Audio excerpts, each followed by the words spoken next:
Morning! Hello guys! Kamusta? It's 2020! Say 2020, Marshall! 2020! Since 4 years na nga kami dito, would like to share tips on what to expect when you're already here in Australia. So, ayan. Kain muna tayo.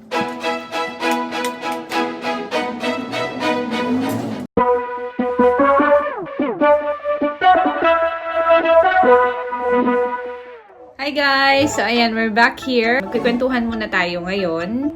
Serious mo, Dad? Inisip ako siyempre yung sabihin ko. Today, we are celebrating our 4th year anniversary here in Australia. Brief summary lang kung paano kami napunta dito. Si Dada kasi, he was sponsored by his company to work here. Previously, we were already eyeing actually on this Australia. We have research kami, nagpunta na kami sa mga agency also. Noong time na yun, parang naisip namin, hindi pa rin talaga kami financially and emotionally prepared. Sakto na yung company niya, sponsor siya to move here. We took that opportunity, consider that as a blessing since we are planning to move here. So rin namin talagang magkakasama kasi long distance kami kay Marshall. Kung napapanood niyo yung mga ibang videos namin, matagal-tagal kaming medyo naging long distance relationship niya ni Marshall. Philippines siya noon most of the time. Kami naman noon nasa Singapore. Tapos on and off, punta ng Singapore. Yun yung pinaka-main goal doon. We had a hard time on managing our time and managing our relationship with Marshall. Oo, so, because he's always far away from us. So it's hard it's hard for us to grow as a family. Nga, sama-sama kaming tatlo pumunta dito. With the help of Glenn, kalala ni Dada. Tinulungan niya kami noon na to find a place to stay. By the way, my name is Jen and this is Dada. We'll be sharing main things to expect when you're here in Australia, particularly here in Sydney.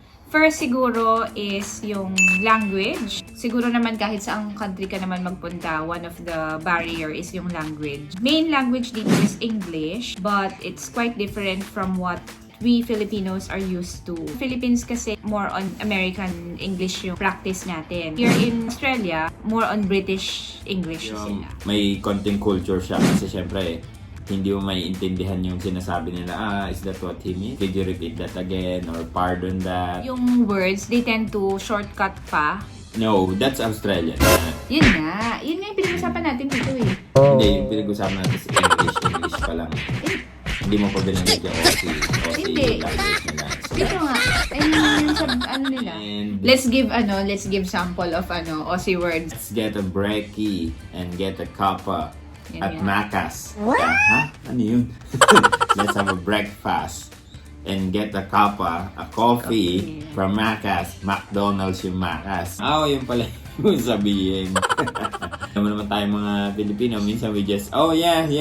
Yes, even we don't understand. And then suddenly, I just said that. It's better pa rin na if you're unsure of the words that they're saying, ask, better to ask or to clarify. One of the challenges din ng mga Filipino families dito is yung maintaining the language ng mga bata. And depende na rin yun sa preferences ng families, ng parents. Sa amin ni Dada, personally, gusto pa rin namin na ma-retain ni Marshall yung Filipino language. Yung English naman dito, madali lang matutunan. Nung dumating kami dito, nagtatagalog pa rin talaga si Marshall nun, no? 2 years old pa nga lang nun si Marshall. Speaking of language, so we can connect yung culture dito sa Australia. Multicultural environment, you learn how to adapt to those people coming from different backgrounds. Australian, they're not actually very laid back. They are more efficient when it comes to things. Filipinos, very hardworking, perseverance, saka lean. Galing ni Dada, Lenient ang daming words, Lenient tayo. We tend to do things beyond our roles. Anong tinutok mo? About work culture. Work culture. Yan parang blood transfusion. Diba? Blood transfusion? So, you're transfusing the blood of this country to your own blood, right? One more thing to expect, weather dito sa Australia. We have 4 seasons. Winter, spring, summer, and fall. Summer namin dito starts December. Mainit yung Pasko namin dito. Temperature can shoot up. Yesterday lang, 43, no? 43 in 43 our dito. suburb, but in Mas- some suburb oo. it reach until 46 or 46, so 48. Sad news about what's happening with Australia right now. Widespread yung bushfire. bushfire. Nagiging dry, then there's no rain from the past few weeks or months. Dumating kami January 2016, so it was summer. Hindi namin ina-expect na ganun kainit. Since summer yon, so hindi pa kami nagdala rin ng mga panglamig kasi sabi namin dito na kami bibili. Yung temperature din nun was about 38-39, and then during night, sobrang lamig naman, so we weren't prepared. Pagka nag-autumn na, yung 1 to 2 weeks ng autumn, windy talaga. When the air blows here, it really blows you away. Blows your sampayan away. Other thing is the feeling of homesickness. Especially for us Filipinos, we are really family tied. Feel namin yun nung early stages namin. At saka minsan may times pa rin na nafe-feel namin, especially kapag down kami. Parang meron kaming mga thoughts na rin na what if nasa Philippines tayo. Kami nung dumating kami dito, 3 lang kami dito. Ako, si Dada, saka si Marshall. Minsan kasi naglalakad-lakad lang din kami. May makikita ka na na Filipino. Not all naman, pero siguro they're not comfortable na rin. Yung Filipinos, parang meron siguro tayong connotation na pag Filipino na parang, oy, ate, kuya, ganyan-ganyan. You don't expect na magiging ganun din yung trato nila sa inyo. Kasi syempre, iba na rin yung culture dito. It doesn't mean na meron kang makasalamuhan na Filipino, papansinin ka. Sometimes hindi ganun yung nangyayari. Maybe because hindi rin sila kaagad-agad nagtitiwala, especially sa mga Filipinos. Baka meron din silang mga Not so good experiences. Sa family natin, we tend to keep the family intact in the same place. Even yung apo ng apo, kasama mo pa rin sa bahay. So that's why you feel relieved whenever you see people talking to you every day. But sometimes we outgrow those kind of culture practices. When we come to Australia, sometimes we look for that. We miss yung ganong culture na parang when you lean your head to the left, you have someone to talk to. Sa Philippines, when you lean your head to the right, you have someone to talk to. Be accessible yung kakwentuhan, kachismisan.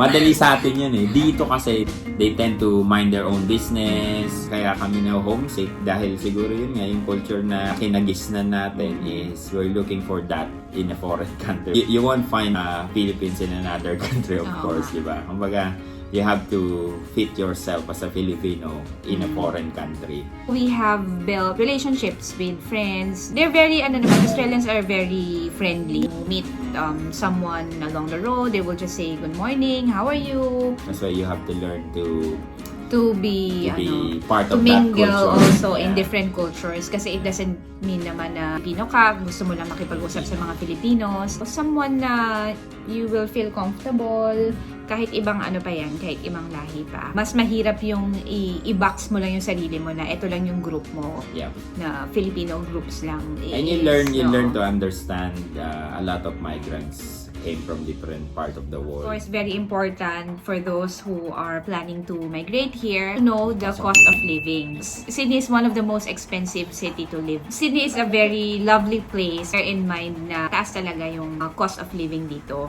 And we already have discussed our family budgeting dito with the usual expenses here in Australia.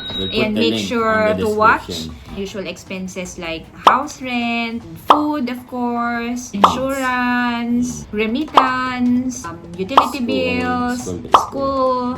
Make sure to watch that para you'll have an idea of the usual expenses dito sa Australia. To add up, dahil mataas yung cost of living dito, it's really a good idea for you to have allowance when you come here. Financially as well, and yun, syempre emotionally and physically, kasi lalo na dun sa mga walang relatives, kasi katulad kami, wala kaming relative dito, and dun dumating kami, yun, kahit papano meron kaming emergency fund na nadala dito, pero hindi rin namin expected talaga na ganun pala kalaki talaga yung expenses dito. Especially kaya kami nagaganito kasi we don't want people to experience the what way we we did. It's tough, but yeah, we managed to get through it. Pero yun nga, that's why we're giving information like this. It's so people planning to move here or to migrate here, a slight idea that, okay, so that's how it is, so we have to plan better. Connotation sa Pilipinas na pag OFW ka, mayaman ka eh. No. the salary that you get from foreign country or from the first world country is just basically just enough for you to live by. Kaya yung sweldo mo, ganun kalaki pag kinonvert mo. Pero actually, yung salary na yun is just enough for you to pay for your bills on every day and every week and every month. Especially dito, iba rito. Per week ang charging ng rental ng house. Another thing, since we're talking about expenses and salary and everything, one thing also that you have to expect when you're here in Australia is the tax. Which is kami personally, hindi namin naaral yung part na yan. We didn't take into account that highly impacted our planning yung tax na yun. So we never realized na it was that big. Kasi basically parang, there's a bracket. So if you're exceeding to certain amount, you'll see that in you check ATO. Check the ATO or the Australian Tax Office website. Nung first weldo ni Dada, doon pa lang na-realize na, bakit ito lang yung nasaan yung ganito? Yung pala napunta sa tax. And to realize bakit ganun kalaki yung tax while living here. You'll see parks, campgrounds, outdoor activities here are being maintained. Pero yun naman ang maganda din dito sa Australia. Maintenance ng bansa. Yung bansa mismo. Your tax is going to somewhere, not into something else. Ang taxation dito is not just yearly, it's every salary. Yes. Kasi nasanay tayo dun sa Singapore na yearly yung tax natin, no? Yeah. For you to have a better understanding, we'll usually hire a tax professional, which is Australian tax. Maybe we'll have we'll have another video for that, yung about taxation. Usually ang tax filing dito is every June. So we'll try to financial years. We'll try to make a video of that before the tax file. Job hunting, siguro depends actually on the visa you are on. Just don't want to talk about visas kasi we're not the best person to talk about it because it's case-to-case basis and it's best to talk to the best people who can advise you.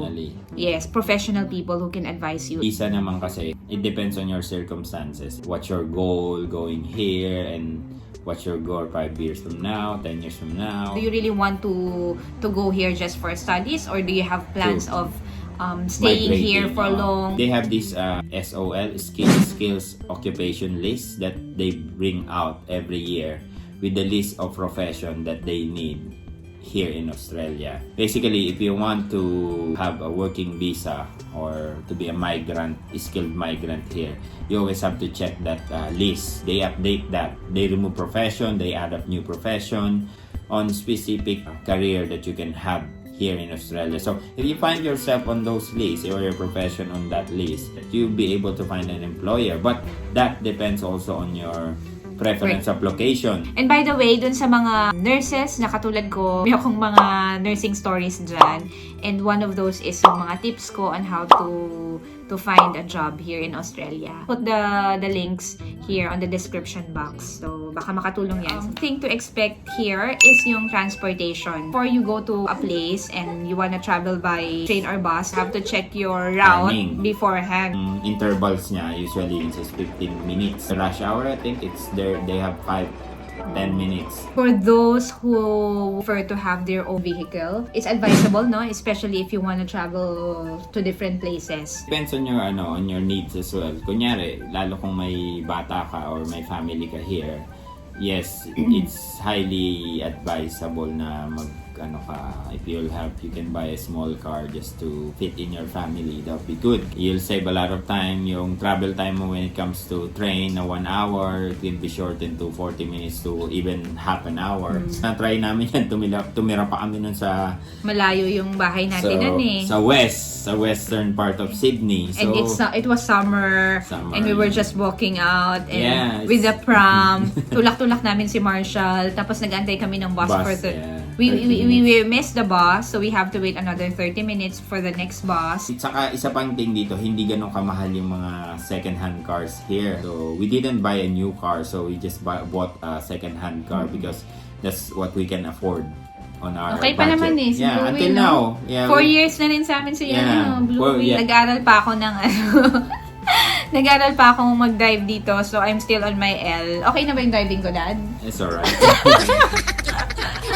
Kasi ako comfortable pa na with sa kalsada na mag-drive, pero I feel na eventually I really need to learn how to drive kasi sa work ko, kasi considering na meron akong mga on-call shifts, pag kailangan umalis, maganda na rin na marunong ako.